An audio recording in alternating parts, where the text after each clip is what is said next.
Well, congratulations. How are you feeling? Feeling amazing, feeling what it feels like to win a fight, Very excited. Obviously, it was a decision. I always go for wins, so the decision part's unfortunate, but I stuck to the game plan, kept doing the right things. I think I showed a lot of improvement in this fight that people hadn't seen prior, and hopefully I'll keep doing that. I think I've cemented my place in the top 15, and I don't plan on leaving. Is this the kind of fight that you expected from her? Did you expect to, I know you say you want the finish, but did you expect that you may have to go the 3 rounds with her? Absolutely. She's a durable fighter. Andrea's not a pushover. I knew that when I called her out. I knew this was going to be a competitive fight, and I think I went in there and showed that maybe it wasn't so competitive, but very excited. She did a good job in various positions, and I was ready for high volume, high-level striking, and potential new wrestling that she's included too. So was ready for it all and went out there and showed that I was ready for it all. Was there anything about her that surprised you? Her grappling was good, but no, honestly, I expected everything that was there. I expected her to be coming up forward a little bit more than she did, to be honest, but everything else was on point. When do you want to get back in there? May. Let's get me in there soon. I was joking with them. I was like, you're giving me a week suspension? Now I got to wait 2 weeks? I'm ready to get back in there anytime. I stay ready. I stay lean. I never stop sparring, never stop training, whether I'm at home visiting or not. I'm always training. So I'm ready to get in there again fast. I do not like having this 2 fights a year thing. I want 3, I want 4, I want 5. And a lot of people don't know I'm not the one that makes those decisions, right? But I'll stay ready so that I can have as many fights as possible this year. Do you have a name you'd like to call out? Not yet. Coaches and I are going to go back and look, but obviously I'd like someone in the top 15 that's open, and that's always hard to figure out. Everybody's getting matched up, but I'm ready to go soon. Anybody that we can get in there that's in that top 15 to 10 area, I'm ready to go. And you mentioned it's difficult sometimes. Which is more important, having the top 15 opponent or having the date that you want? I think the date, I could have a top 15 opponent and it'd be in December and I wouldn't be too happy, I want to have a fight in May, June, and as long as I'm getting paid the same, I don't really care who's in front of me, to be honest. And last question, probably most important one, did you bring any pickles? I have my cards. Everybody already took my pickles. I brought 3 jars and they're gone, but you guys can order them. I ship anywhere, prowlerpickles.com. Which is your favorite? I actually like the bread and butter and the sweet ones, but I'm a sugar fanatic, so that's probably why. Thank you. Miranda, congratulations. Just want to ask, obviously you trained with her for a little bit. How did she feel, in the cage for real as opposed to training speed? I felt better. It's been a few years. I've improved a ton, gotten a lot better at striking, putting it all together, everything. And as I said prior, I think we did 2 rounds of actual sparring together before, and heard some of her interviews where she's like, I don't really put it in all when I'm sparring, da-da-da. And I'm like, well, none of us do. But I felt invincible in there. I felt like I was unable to be touched. I know I got touched a couple times, but I could go back and name 2 or 3 times that I got hit that I actually noticed. I felt amazing and felt better than I expected to feel against Andrea. Now, usually you rock your Top Gun aviators, but you don't always bring out the cowboy hat. Was there just a little bit of gamesmanship, so you had the 2 cowgirls facing off with each other yesterday? Yeah, listen, I grew up on a ranch. I worked on a ranch. I'm not one of the jokes that rode a horse 2 days of my life, and I'm like, well, I'm a cowgirl.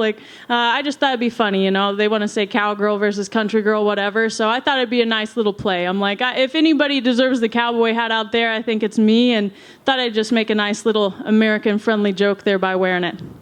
Now, I think a lot of fans may not realize just how many things you have going on outside of fighting. You Yes, have sir. a full-time job. You are building the pickle business. You have an art business. I mean, when you get home on Monday, a lot of fighters, hey, I'm going on vacation. Just how busy are you outside of training camp and right after a fight? Pretty busy, I'll be going home and shipping out packages of pickles and stuff that hopefully people have bought.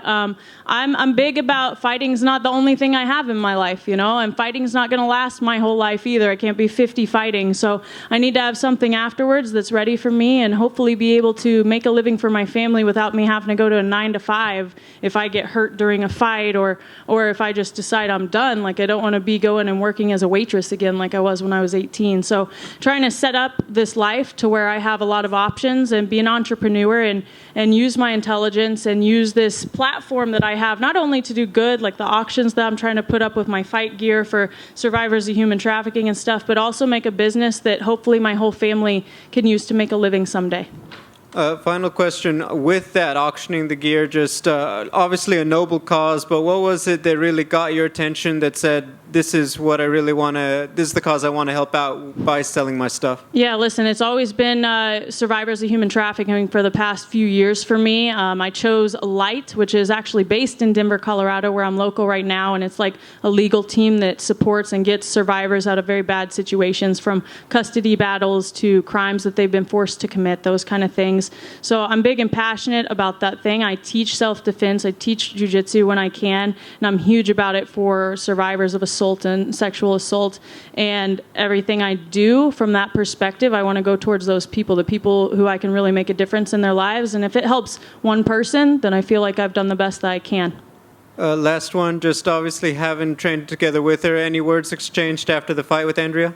Just thank you for taking this fight. I appreciate you. You're still an inspiration. You know, that's really all I said to her. She still is. Win, lose, we're going to be acquaintances tomorrow. Still have her number. I'll still probably check in on her, make sure she's good, and pray for her safety and health as well. Congratulations. Thank you very much. Congratulations, Miranda, right here. Congratulations on the win.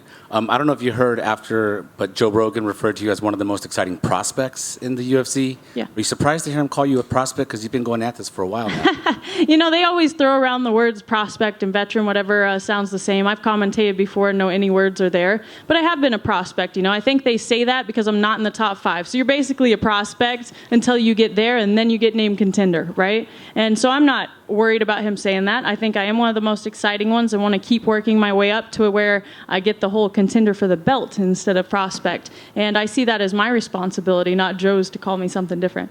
Where do you think, would the next fight be the one where you graduate to no longer being a prospect?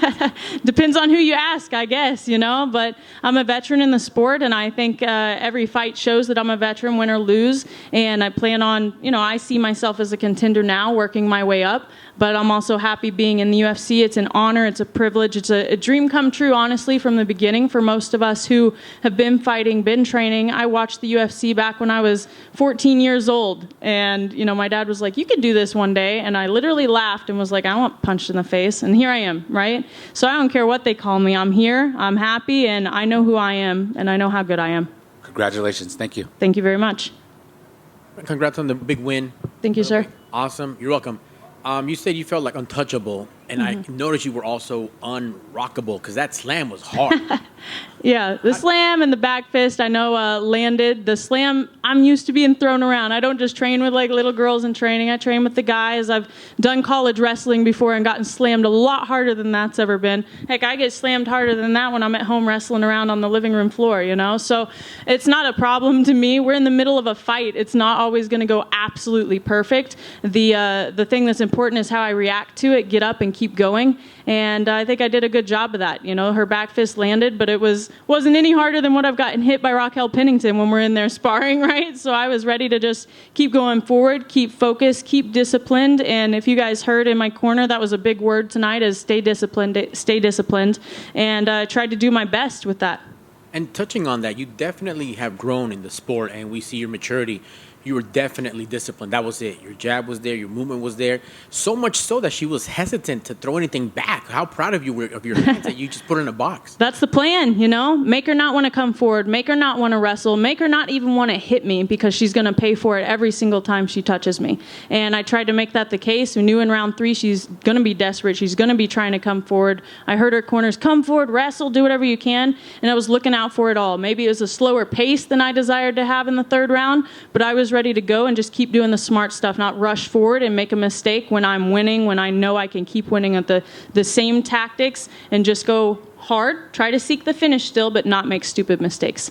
Excellent, good stuff. And last for me, you mentioned the champ. How awesome is it to train with someone, learn, have her take you under the wing, and know that her journey, the ups and downs, that you're like, you know what, I've had those too, but I can see you can reach the mountaintop if you stick to the grind and work hard. Yeah, not only that, but the confidence, you know. It's like I know how good I do against her in training. I know the things that I can work on with her. I know what she's working on, what I'm working on, the training that we get from the same coaches, to have that coach in my corner and be like, that coach helped make a world champion. This coach has been, a world champion in jiu-jitsu. Like, both my coaches are world-class coaches. All my training partners are world-class training partners. That's the reason I moved to where I'm at. That's the reason I'm doing as good as I am. am, along with my own talent, of course, but I needed to get somewhere that could help mold me into even a better fighter. And that's what I've done, and that's what we keep doing every day. When I go in there, it's not, oh, you're the best, let's just keep doing the same things. It's, let's learn something new. Let's keep adding on to this tool belt. And I'm glad to say my tool belt is as full as it's ever been, and I'm going to keep having to make new spots. That's awesome. Congratulations, and great surrounding yourself with the right people. It showed tonight. Good job. Thank you, sir. Which is hotter, the spicy barbecue or the sweet fire? The spicy barbecue, actually, and my hottest pickles are the spicy dill, but that spicy barbecue is a big popular one right now. It's pretty rare. Was cooking always a part of your life, or did you have somebody that kind of pushed you into pickling? And No, like homesteading, I would say. I grew up where we made our own meat, we got our own milk, we had our own vegetables that we vacuum sealed, we froze, we canned, we pickled, we did all of it. So I have a lot of those kind of base talents, I guess you'd say, that I learned as a kid. And I decided to just take off with this one. It kind of started because I was pickling for my family during Christmas, and I was like, oh, I'm going to surprise them and bring home all these pickles I've done. And I had some people message me when I posted about it, and they were like, would you sell any? And it's funny, amazing, honestly. I think it's God's just putting it in front of me. My dad and my family have mentioned before, why not start a pickling business or this or that? And then the opportunity kind of showed itself when somebody was like, would you sell some of these? And I was like, you know what? I'm going to go for this and see what it does. And it's not just me. I'm not over there just pickling all the time. My family's helping me, and I'm hoping to just hand it over to the less busy family members very soon and get FDA approved, hopefully, in the next couple months. That's awesome. What's the biggest thing that you've learned about the whole business side of things? I'm sure it's tough to try to make a business at the same time as training, but what have you learned of yourself kind of in this whole process? Yeah, honestly, I've started other LLCs and stuff before. I've been learning, reading books. My dad has his own business and has had for a while. He's kind of my financial junkie when it comes to going up to him and saying, all right, what do I do now? How do I do this loan or work with this, make it tax advantage, whatever it is. I keep learning, though, just every time I start something like this pickle thing with food and having to get FDA approved, man, lots of regulations, but I'm figuring it out slowly. And this fight came first, so I kind of pushed that over to the side for a while, and then I'll bring it back into a focus or hand it off to someone else in the family so they can make it their focus and make a living off of it until I'm done. That's awesome. Best of luck Thank you, with sir. that. Appreciate it.